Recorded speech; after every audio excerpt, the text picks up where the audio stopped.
some Syracuse residents are spending their weekend glued to their seats.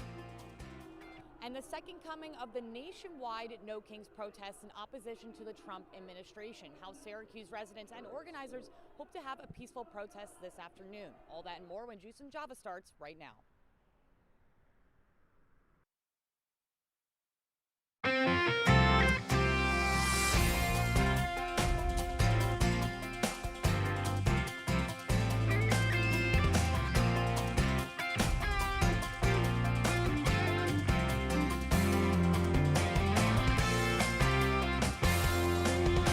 Good morning, I'm Kaitlin Campbell. And I'm Riley Faye. Thanks for starting your morning with us.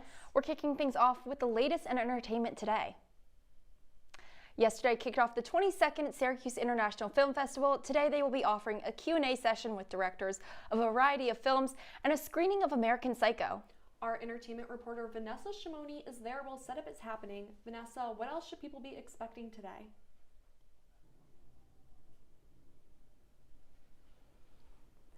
Thanks, guys. This event may be called the Syracuse International Film Festival, but it is so much more than just a movie watching event. It is the acknowledgement and appreciation of the growing independent films in the central New York region. This is the 22nd annual Syracuse International Film Festival, and this weekend is packed with over 20 films being produced by local residents being shown in Cazenovia at the Catherine Cummings Theater. Talking with event executive director Michelle DiBernardo, that this event gives individuals the opportunity to showcase their skills that they might not have been able to showcase otherwise. Well, I mean, there is some amazing independent filmmakers that probably would never be seen if there wasn't film festivals. So this is their key to networking, to distribution, to awards, to moving forward. This is an Oscar award-worthy film festival. So.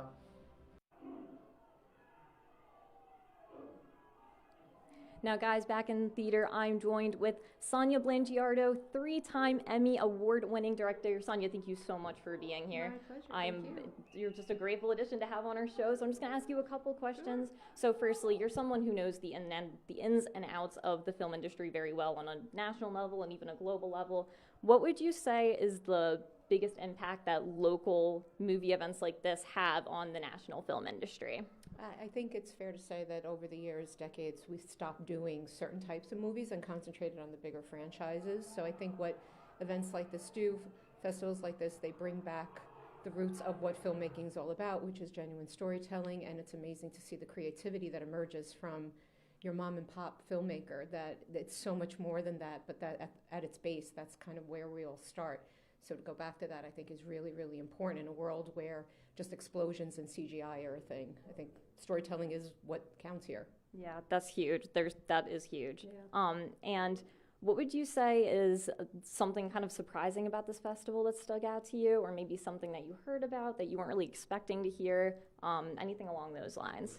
I think the level of industry that occurs here, number one, the quaintness of this town. You know, you don't realize that towns like this still exist or areas like this exist. I think it's very picturesque and very essential to certain storytelling aspects. I think that this is a really, really nice event just overall, and I think it just showcases a lot of this town and this region that I think a lot of people may have some preconceived notions that may not be as accurate as you think. At least driving through, that's the first thing that I thought of, you know. Incredible. Those were absolutely great responses. Thank you so much for your time today, Sonia. You were great to have on the show. Thank you so much. My pleasure. Now, guys, this event is going on until 8 o'clock tonight, but if you can't make it tonight, that's okay. The doors open back up at 10:30 in the morning, and they close again at 9 p.m., but tickets are still on sale. And if you're looking for just a fun little cinematic adventure to go on this weekend and you're in the Cazenovia area, feel free to buy a ticket and stop on by. Reporting for CitrusTV, I'm Vanessa Schimony. Right back to you guys in the studio. Thanks so much, Vanessa. And moving towards campus, this weekend is annual Orange Central Homecoming and Alumni Weekend at SU. Thousands of alumni are heading back to campus for all of the homecoming festivities. These include an alumni breakfast at the Shine Student Center, the Orange Central Homecoming tailgate on the quad, and the Syracuse football game against Pitt. Events are open to all with no pre-registration required. Kaitlin, it's so fun to see all these familiar faces on campus since Friday. I've been seeing people I recognize. I know, it's so nice because everybody graduates, you stay in contact and everything, but people get so busy. So having everybody kind of come back to the place where everybody met, it's such a nice way to kind of wrap up the football season and head into fall. Absolutely, I agree. And for Alumni Weekend's homecoming game, the Orange take on Pitt in the JMA Wireless Dome at 7:30. The Orange are coming off of bye week, but lost to SMU their last time out. That game was Cuse's second straight loss. The Orange entered today's matchup with a 3-3 record, with head coach Fran Brown committing to starting QB Ricky Collins earlier this week. This is the Orange's first game against Pitt since their 41-13 loss last year. That's quite a loss last year. Are you feeling a little bit more hopeful for tonight's game? I'm hopeful. I feel like the bye week was a chance for people to reset, regroup. You know, Fran Brown definitely giving them some good speeches, good pep talks today to get them prepared. I'm hoping for a win. I won't be at the game, but we have to definitely wait and see, I guess. Yeah, I will be at the game, so I'm also hoping for a win. And also, you know, it's an evening game, so maybe they'll have some fresh energy, a little different. Definitely. But in addition to football, it's a busy weekend in the world of Syracuse athletics. This afternoon, women's ice hockey travels to Delaware to take on the Blue Hens at 2 p.m. And back in Pittsburgh, SU men's soccer plays the Panthers tonight at 7. And tomorrow, the women's soccer team kicks off against Boston College at SU Soccer Stadium at noon, while the volleyball team faces UNC, who's ranked number 21 in the league, in the women's building at 2 o'clock. And across the nation today, millions are expected to gather in a second No Kings protest in opposition to the Trump administration, organized by the national group Indivisible. The Day of Action has coined the term Return of No Kings. Our Maura Vaughn is in DeWitt this morning, where protesters and organizations are expected to arrive at noon for a peaceful demonstration along Erie Boulevard East. With more. Protesters are already showing up along Erie Boulevard this afternoon in opposition to the Trump administration. The protests we've already been seeing along Erie Boulevard, signs that say No King, and we've been talking to some protesters who say they're fearful of DEI policies as well as ICE policies.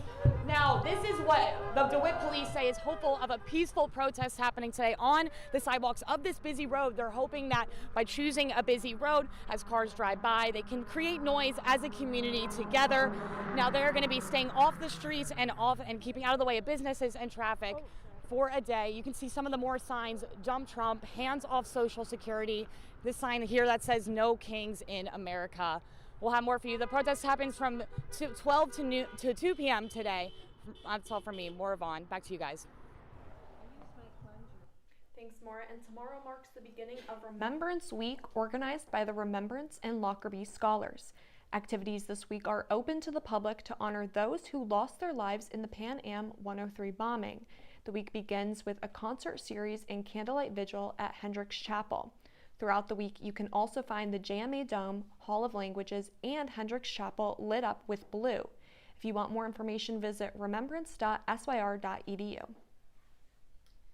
The Syracuse Fire Department announced their entrance exam will take place on January 10th, 2026.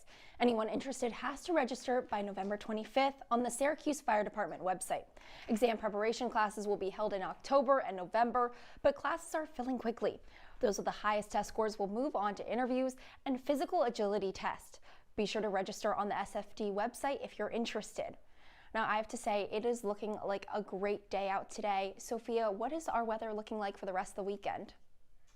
Yeah, Kaitlin, I mean, it's pretty nice.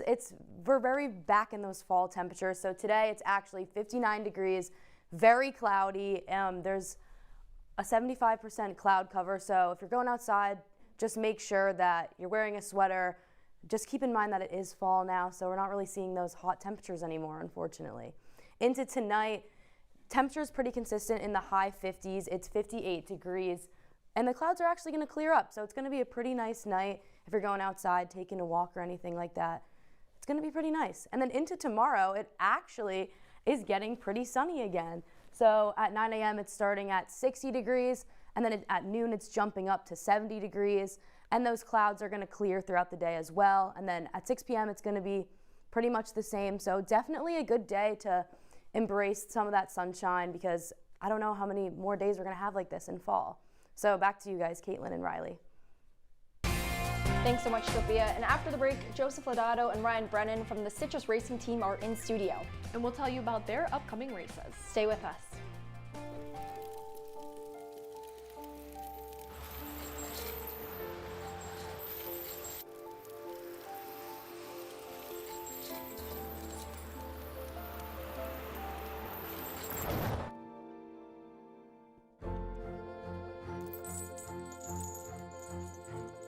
Did you know dragging chains can spark a wildfire? Only you can prevent wildfires.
You're watching Juice and Java with Kaitlin Campbell, Riley Underwood, and Sofia Destaso. And now, your campus news leader continues. Welcome back to Juice and Java. We are here with the Citrus Racing team. Thank you so much for joining us this Saturday morning. Tell us a little bit about Citrus Racing. What do you guys do? Yeah, so thank you for having us. Citrus Racing is one of the motorsports teams on campus, the other one being Baja Racing.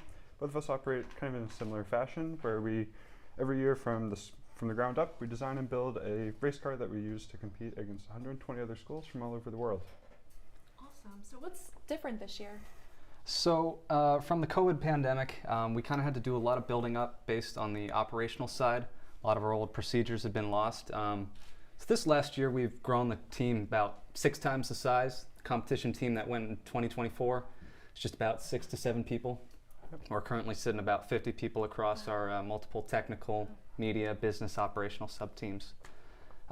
We also did a huge media overhaul because even though we're doing cool stuff, we got to get recognition for that. Yeah. So Kaitlin's done a good job of getting, first of all, a new logo, media, website redo, and we got a lot of new content on our socials. That's great. And we were taking a look kind of before the show.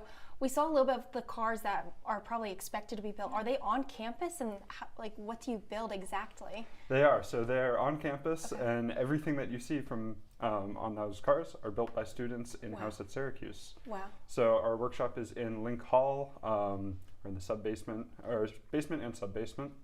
And everything from the frame being welded by students in-house, to the engine being built by students, to all the control systems and everything else. You can't take it to a mechanic.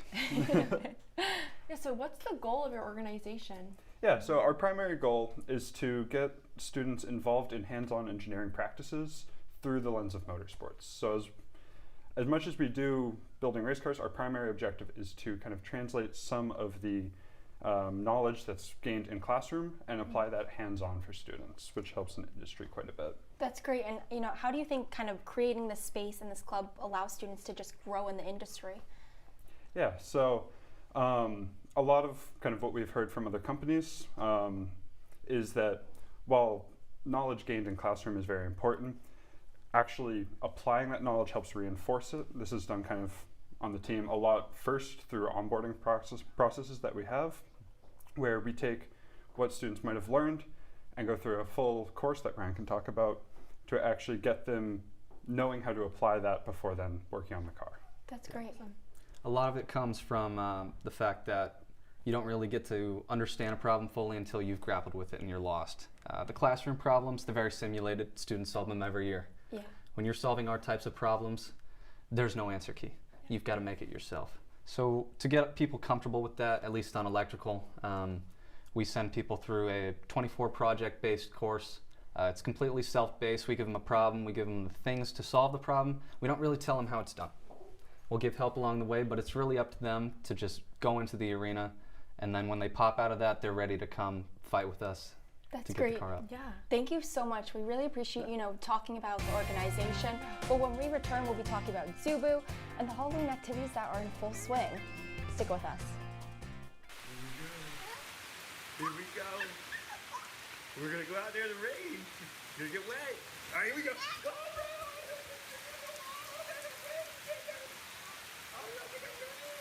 Okay, quick.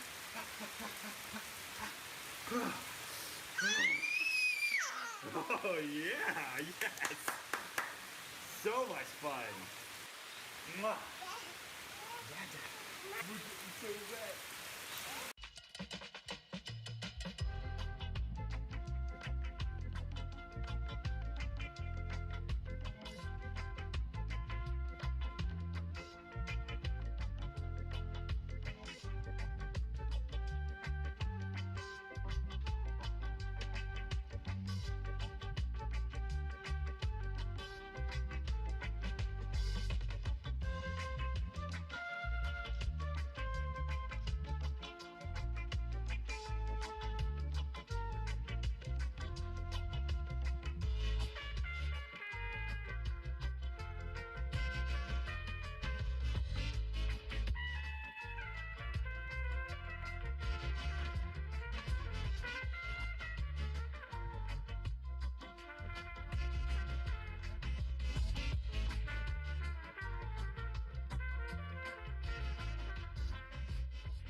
Halloween activities are in full swing in Syracuse, but one event is focused on fun for all ages. Yes, our Elizabeth Gottlieb is live at the Rosamond Gifford Zoo with all of Zubu's festivities.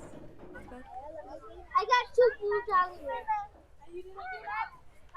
Hey girls, good morning. I'm at a kooky, not spooky event, which is of course Zubu. The zoo has been completely redecorated for the event. I mean, I'm right now in front of the hay maze that all the kids can go through, but there's trick-or-treat stations, photo ops, games, activities. Of course, you could go see the animals, and there's gonna be a costume parade. Luckily, I have some really cool costumes here. Can you guys tell me your names and what you are? I'm a unicorn and my name's Jamala. Amazing, you look fabulous. What's your name? I'm Sebastian and I'm an Allosaurus. Awesome. I'm Oceana and I'm a tiger kitty. Tiger kitty, all great costumes. Now, what's been your favorite part about Zubu so far? My favorite part is that you get a lot of candy and you get to see animals. Oh, I love the animals. Do you have a favorite animal you've seen? A pig. A pig. Great choice. What about you, I like Sebastian? seeing all the people and like Darth Vader and the Empire was over there. It was R2 and stuff. That was really cool. Yeah, what about you? I like the trick-or-treat bands and like everybody in the costumes and like sharing what I am and stuff. Yeah, absolutely. I mean, we're going to have to go get some candy, right, guys? Yeah. But for now, Zubu is happening next weekend as well. So if you didn't make it today, there's still plenty of time. And new this year, Zubu admission is free for members and comes with regular park admission. But I'm going to send it back to you girls in studio. Thanks, Elizabeth. When we come back, our Sofia Destaso will have all the latest on traffic. Stay with us.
Everybody has a dream.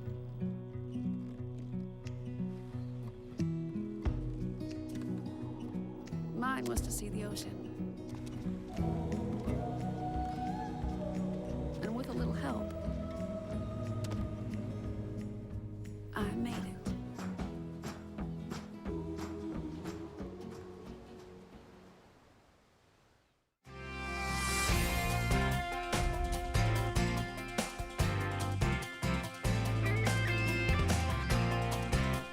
So much for sticking with us. Now with the homecoming football game and all the alumni back on campus, I'm sure there's a lot more traffic on campus this weekend.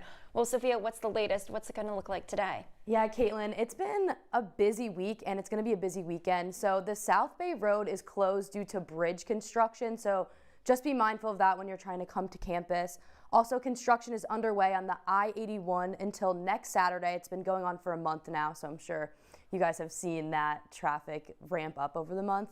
And it's also game day today, so that means the traffic is going to be a lot on campus. The game is set for 7:30 p.m., so I just keep that in mind when you're coming to campus. And also this weekend, the Great New York State Marathon is tomorrow on NY 370, both directions between Park Street and Oswego Street. So those streets are going to be closed from 7 a.m. to 3 p.m. So I would just be mindful of that too when traveling this weekend. I know for alumni, if they're going back home, just be careful. So Kaitlin and Riley, I know this is a big event for the Syracuse community. Are you guys excited about it?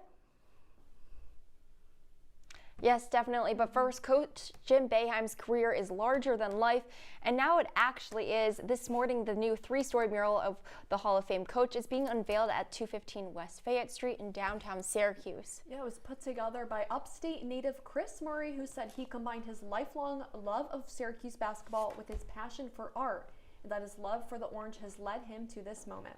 Now the mural is an honor to the coach's legacy from 1976 to 2023.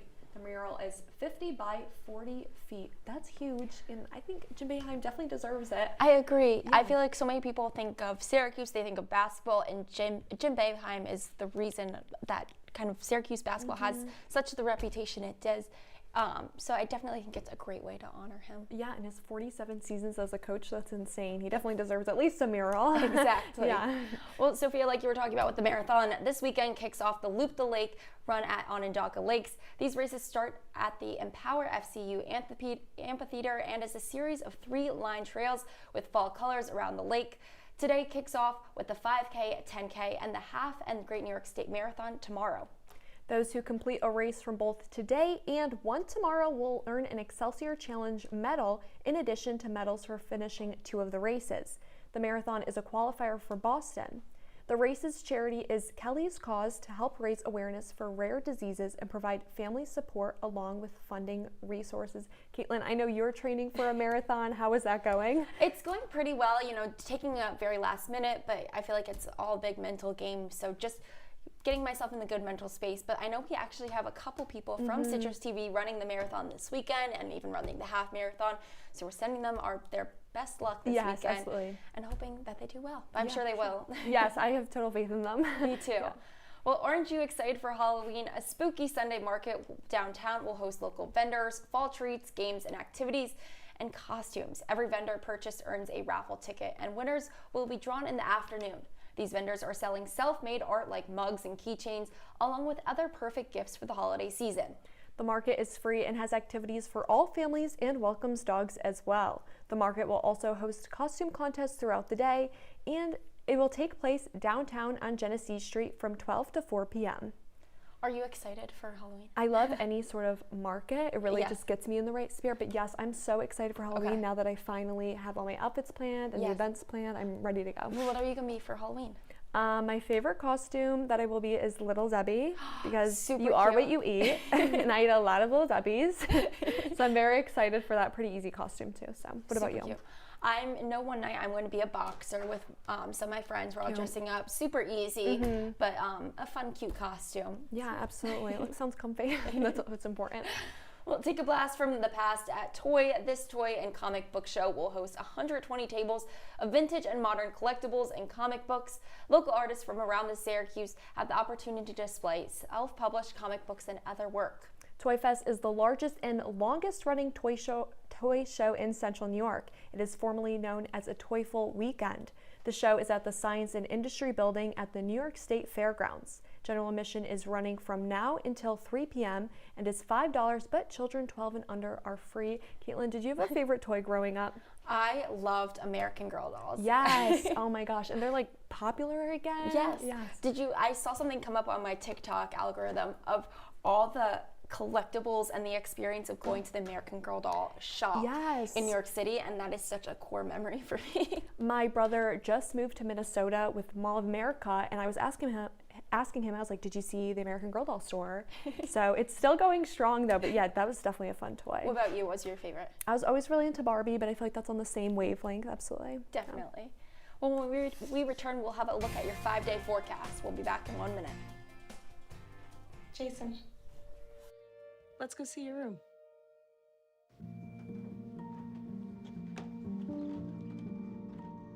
What do you think? We kept it a little spare, so you can decorate it how you like.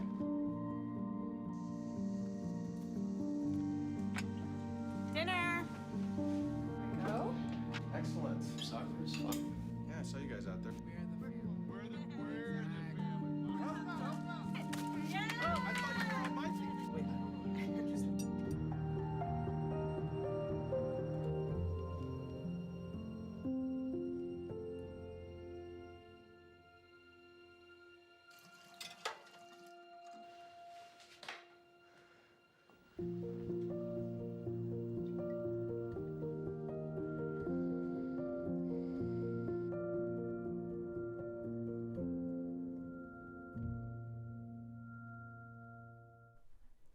Welcome back into Juice and Java. So looking into your week, it's honestly looking pretty nice, if I do say so. So today, like I said before, it's going to be in the high 60s, low of 55, partly cloudy throughout the day.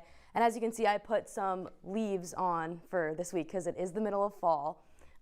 Into tomorrow, it's going to be pretty hot. It's also going to be mostly cloudy though, but still nice, good time to go out in the sun. And into Monday, it's going to be rainy, unfortunately, and it's going to be a high of 56 and a low of 42.